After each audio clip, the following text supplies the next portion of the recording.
Congrats to Manchester United for a great win over the weekend.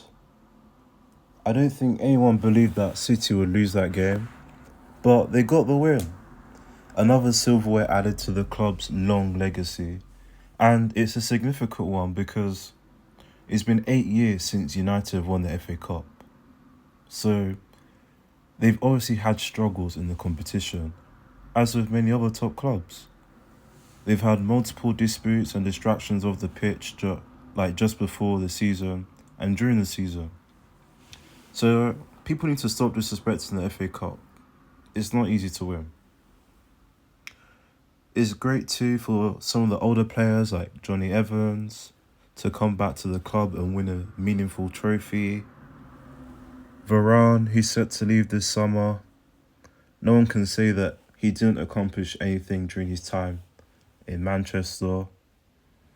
Happy for Rashford after the undeserved Euro snub. But more importantly, Garnacho, Diallo and Mainu. Now they know what it's like to win, and I think this will motivate them going into next season and for their future career. The main discussion is around Erik Ten Hag and his future at the club, and I want to get into this. Should Ten Hag stay at Manchester United? Is it good for the interest of the team? First of all, a so-called serial winner doesn't scrape a win against Coventry. Sorry guys, it sounds harsh, but it's true. I just wanted to put that out there. Let's manage our expectations. And okay, you got the win for the FA Cup final, but I think that struggle against Coventry, people are not going to forget that. It won't be forgotten. I'm sorry, it just won't. I don't have anything against Ten Hag's style of play. Everyone has their own style, and I do think I do think that his works. I do feel uncomfortable though with some of the disagreements he's had over the course of the season with players. Sancho, Casemiro, Varane, Garnacho, and obviously Ronaldo. As fans and pundits, I think there's too much emphasis on player performance and attributes, but football, sports in general, is fundamentally physical and mental. At Manchester United, there's been an obvious disconnect throughout the season. I think Ten Hag could do better with the acquisition of players too. He obviously goes with familiarity, players he's used in the past, players he knows can work under his system.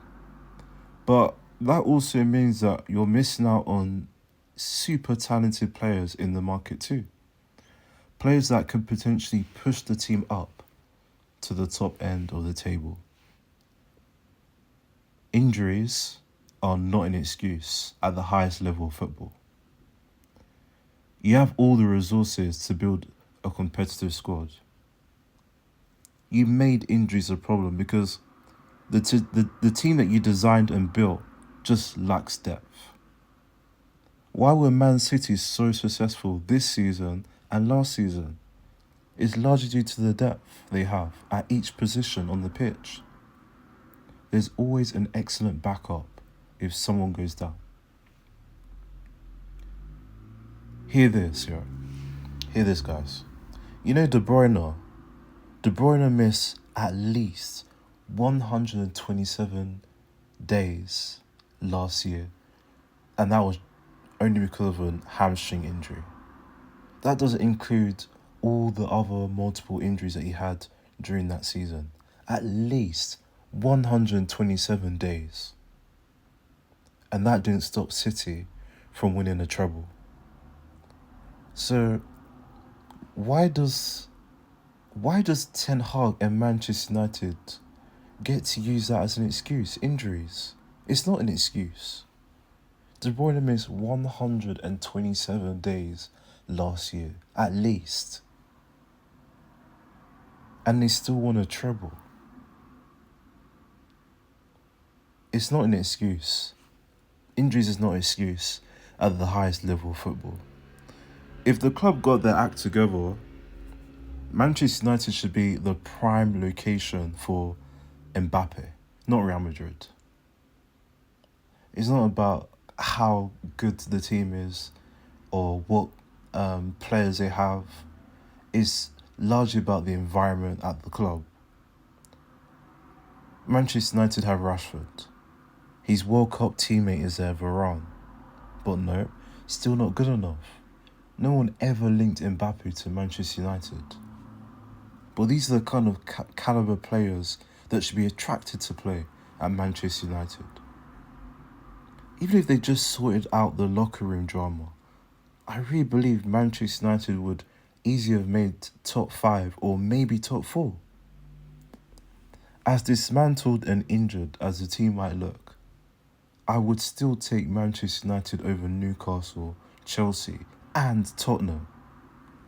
I think that combination of disconnect with the team, subpar acquisition, has partly dismantled the team. But I definitely believe they'll be better next season. Here's why. It starts with the talent that they have. And we all saw it on the weekend. They still have Rashford. And I love the fact that Ten Hag still trusts him. He's super talented. Speed. You don't teach speed. Rashford has speed. And I think this long break will really benefit him mentally and also on his game. Emerging talent of Mainu, Diallo and Højlund, Garnacho. Højlund is only 21. They'll all be obviously better next season. Obviously. Casemiro, Eriksen, Bruno are a well-experienced midfield core. The defense is banged up, but they'll be healthy. And I think the biggest signing they make this season will probably be a defender. So there's reason to believe that Manchester United will not finish 8th again next season. Manchester United fans have backed Ten Hag all along. Defended him when things were off with Ronaldo, during losing streaks, even at 8th position and an FA Cup trophy. The fans love him.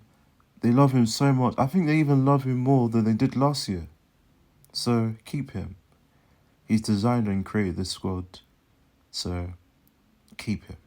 It's his responsibility now to make amends and push the team back up the table.